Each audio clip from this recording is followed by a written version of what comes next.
6 p.m. Pakistan Standard Time. Assalamu alaikum. This is Radio Pakistan. The news read by Daman Zaman. The headlines. Pakistan has strongly condemned Israel's strikes against Iran. The Deputy Prime Minister has urged the world community to create more equitable global financial architecture. Mr. Justice Yahya Afridi took oath as the Chief Justice of Pakistan today. The Finance Minister has appreciated the Asian Development Bank's partnership with Pakistan to support its development agenda. Kashmiris on both sides of the line of control and around the world will observe Black Day tomorrow against the Indian invasion in 1947. Pakistan won Test series by 2-1, beating England in the third match by 9 wickets in Rawalpindi today. And now the news in detail. Prime Minister Shahbaz Sharif has strongly condemned the recent act of Israeli aggression against Iran. In a post on his X handle, he said such actions threaten regional peace and stability and violate the principles of sovereignty and international law. The Prime Minister said Pakistan will continue working with Iran and other neighbours in pursuit of peace.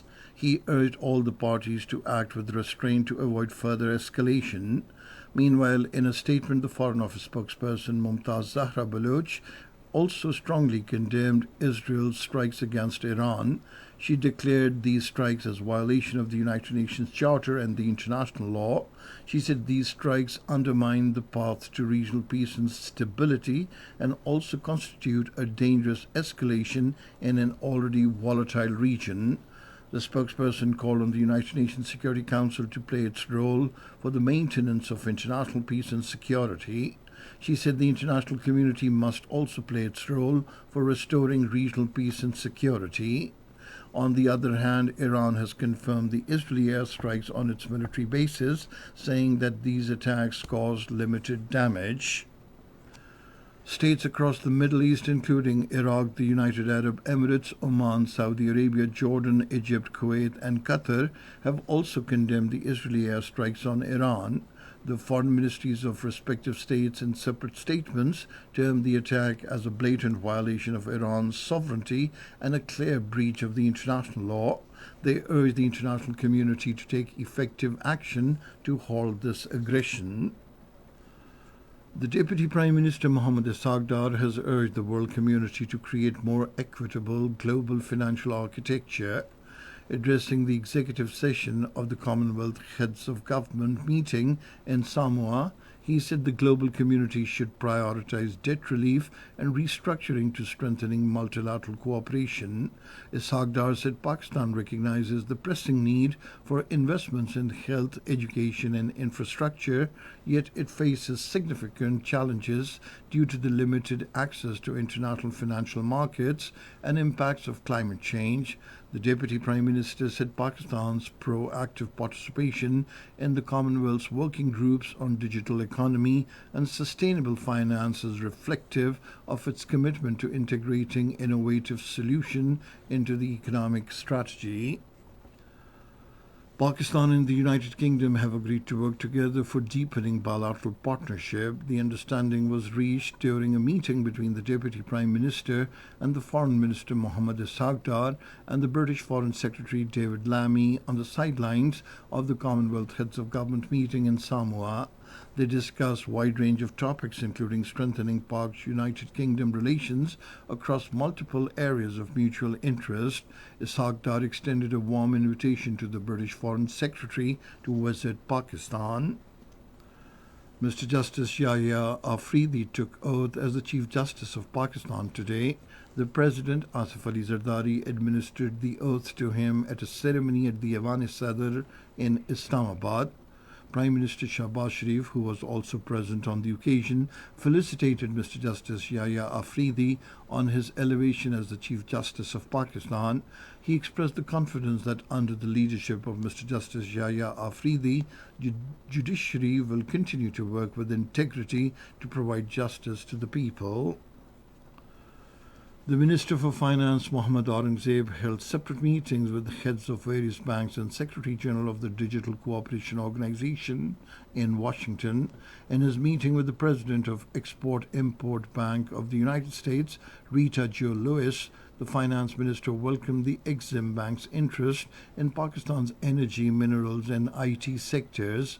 During his meeting with the President of the Asian Development Bank, Masatsugu Asakawa, Mohammad Aurangzeb appreciated the bank's partnership with Pakistan to support its development agenda and welcomed the launch of the new Asian Development Bank office in Islamabad.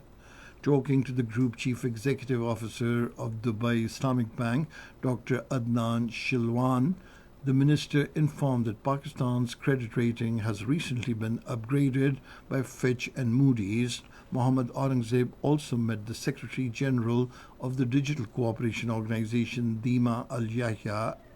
The minister highlighted the enormous potential that exists in information and computer technology sector in Pakistan.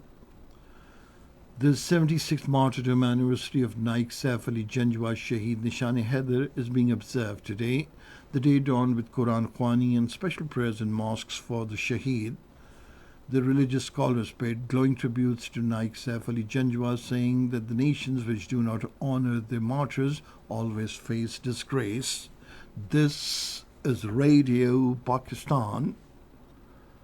At the United Nations, Pakistan has called for enhanced role of the International Court of Justice to address global security threats and uphold justice in Palestine and the Indian illegally occupied Jammu and Kashmir. The call was made by Pakistan's permanent representative to the United Nations, Munir Akram, while delivering a statement at the United Nations General Assembly during a discussion titled Report of the International Court of Justice. Munir Akram said the role of the International Court of Justice has become even more indispensable today than ever before.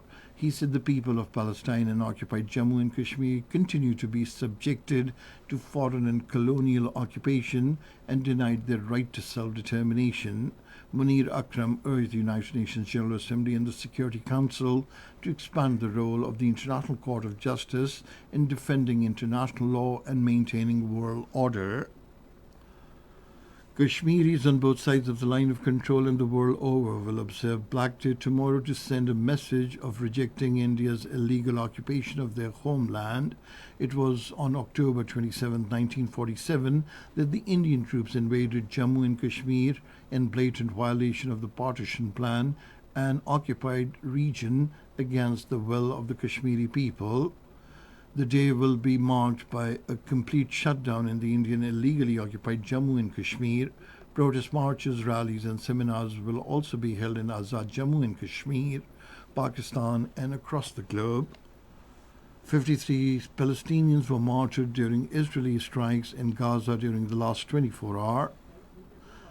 The Israeli attacks targeted several residential homes and a mosque, accompanied by a limited ground incursion. And now cricket. Pakistan won the three-test match series by 2-1, beating England by 9 wickets in the third match in Rawalpindi today. The final scores: England 267 and 112 runs, Pakistan 344 and 37 runs for the loss of 1 wicket. Saud Shakil was declared player of the match, while Sajid Khan as the player of the series for their outstanding performances. President Asif Ali Zardari and Prime Minister Mohammad Shahbaz Sharif have felicitated Pakistan cricket team for winning the Test series against England.